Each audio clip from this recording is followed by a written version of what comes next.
आज हम आपकी मुलाकात करवा रहे हैं बॉडी बिल्डर अहमद अली से, जो दुबई मसल क्लासिक अभी जीत कर आए हैं। सिल्वर मेडल, पूरे पाकिस्तान का नाम फख्र से बुलंद किया और साथ साथ मिस्टर पंजाब भी हैं। उर्दू पॉइंट की वीडियोस देखने के लिए हमारा चैनल सब्सक्राइब कीजिए और बेल के आइकन पर क्लिक कीजिए ताकि आप हमारी तमाम आने वाली वीडियो से बाखबर रह सकें। अस्सलाम वालेकुम अहमद, पहले तो आपको बहुत मुबारकबाद कि आपने दुबई मसल क्लासिक जीता है। बहुत बहुत शुक्रिया। तो ये बताएं कि अपने मुल्क का नाम किसी दूसरे मुल्क में जाकर रोशन करना और सिल्वर मेडल हासिल करना कितनी बड़ी अचीवमेंट है और इसके पीछे मेहनत कितनी लगी आपकी? बहुत ज़्यादा मेहनत की थी इस चीज़ के लिए। लास्ट 2-3 सालों से मैं मेहनत कर रहा था क्योंकि अच्छा। मैं बहुत ज़्यादा स्किनी था इसी इवेंट के लिए? इसी इवेंट के लिए। अच्छा, good। क्योंकि उसमें यह था, मैंने वेट गेन भी करना था, साइज गेन करना था, क्योंकि मुझे पता था ये बहुत बड़ा इवेंट है। दुबई मसल शो एक वाहिद ऐसा इवेंट है जिसमें all over the world competitors आते हैं। अच्छा। क्योंकि मोस्टली आप लोग के जितने भी आपके कनाडा या इधर कंपटीशंस होते हैं, ठीक है, मोस्टली एथलीट जा नहीं सकते वीज़े की इशू की वजह से और काफ़ी इश्यूज़ की वजह से। तो ये था कि जब मैंने वहाँ पे पोजीशन ली थी, सबसे पहले तो जब मैं वहाँ पे गया था तो एथलीट्स देख के मैं काफ़ी ज़्यादा सरप्राइज हो गया था। हर नेशनलिटी अच्छा। का वहाँ पे एथलीट मौजूद था, जिसमें इंडियंस थे, फिलिपिनोस थे, लोकल वहाँ के थे, कैनेडियंस थे, तो काफ़ी ज़्यादा एथलीट्स थे वहाँ पे। और अल्लाह ने इज़्ज़त दी, सेकंड पोजीशन में लेके आया, सिल्वर मेडलिस्ट हुआ।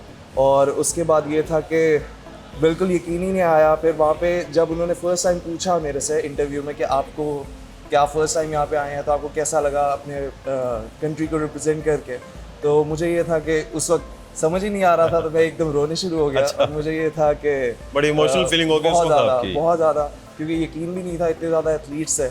तो मेरा पहला इंटरनेशनल कंपटीशन था, तो इसलिए मेरे लिए वो बहुत बड़ी लोग बात थी। दम बखुद नहीं हुए, हैरान नहीं हुए आपको देख के कि लोग 5-5, 10-10 साल आते हैं उसके बाद किसी पोजीशन पे आते हैं? आप पहली दफा गए, पहली दफा सिल्वर मेडल? मैं बस इसलिए बहुत ज़्यादा सरप्राइज था क्योंकि मुझे ये था, जब मैंने एथलीट्स को वहाँ पे देखा तो मैं इतना अच्छा। कंफ्यूज हो गया। मैंने कहा पता नहीं है इतने सारे में हमारी दाल गलती है कि नहीं? बनेगी कि नहीं बनेगी। तो लेकिन ये था कि लाजमी बात है, आपकी मेहनत जो है वो आपको फल उसका ज़रूर मिलता है, तो अल्लाह ने ज़रूर मुझे उसका वो फल दिया। और मिस्टर पंजाब भी? मिस्टर पंजाब अभी अच्छा, good। रिसेंटली मैं कंपटीशन खेला था, तो उसमें मिस्टर पंजाब मेंस फिजिक 2021 मैंने अभी टाइटल होल्ड किया है। हाँ। तो अब मैं मिस्टर पंजाब मेंस फिजिक हूँ। और बाकी इंशाल्लाह नवंबर में मेरा कंपटीशन आ रहा है IFBB का, जो कि यूरोप में है, स्पेन में। तो उसके लिए आजकल मैं उसकी तैयारी कर रहा कितनी तैयारी कर रहे हैं? हूँ जितवा रहे हैं हमें क्या नहीं? इंशाल्लाह।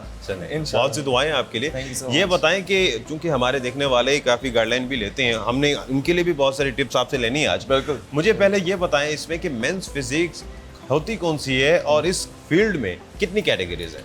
अच्छा, इस फील्ड में ये है कि मेंस फिजिक इन लोगों ने रिसेंटली IFBB जो ऑर्गेनाइजेशन है, अमेरिका की ऑर्गेनाइजेशन है, उन्होंने ये कैटेगरी इंट्रोड्यूस करवाई थी। ठीक है। इसमें ये होता है कि आपकी ओवरऑल बॉडी जो है बीच बॉडी शो करवाते हैं, ठीक है, जिसमें मस्कुलरिटी, आपके एब्स और सारे मसल विजिबल होते हैं।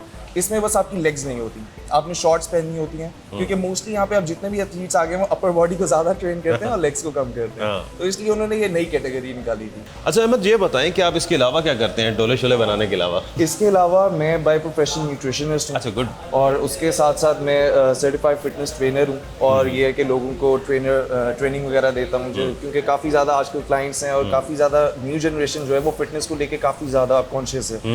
मोस्टली ऐसे लोग आ जाते हैं जो वेट लॉस के लिए आ जाते हैं, और कुछ ऐसे स्किनी मेरे जैसे जो कि वेट गेन के लिए। मैं स्किनी था एक हाँ, time अच्छे। तो उसमें ये है कि वो आ जाते हैं वेट गेन के लिए। अच्छा, मैं ऐसा कितने दिनों में बन सकता हूँ, सच से बताइएगा? दिनों में?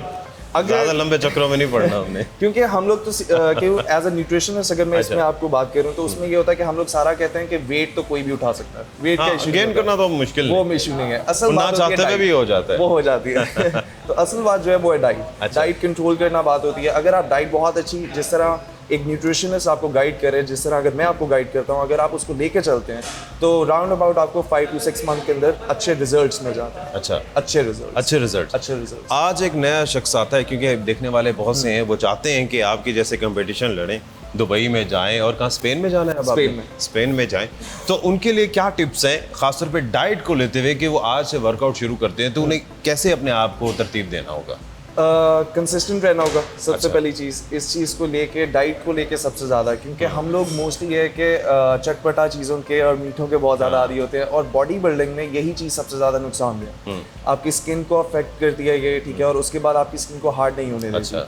उसके बाद जितना आप खाते हैं ये ज़्यादा आपकी बॉडी में फैट लेके आता है, तो इसलिए सबसे पहले तो इसमें कंसिस्टेंट होना पड़ेगा अगर आप चलते हैं। और इसमें कोई शॉर्टकट नहीं है, नहीं। शॉर्टकट कोई जो नहीं। लोग इसमें सप्लीमेंट्स और इस तरह की चीजें इस्तेमाल करते हैं जिसके बहुत साइड इफेक्ट्स हैं, बिल्कुल। उस बारे में जरा बताएं। इसमें ये है कि सप्लीमेंट्स यहाँ पे बहुत केसेस मैंने देखे हैं, जो लोग यहाँ पे वेट लॉस के भी इवन आते थे, जो कीटो डाइट करते थे और काफ़ी ज़्यादा चीज़ें थी, और इसमें फूड सप्लीमेंट्स यूज़ कर रहे हैं वेट गेन के लिए।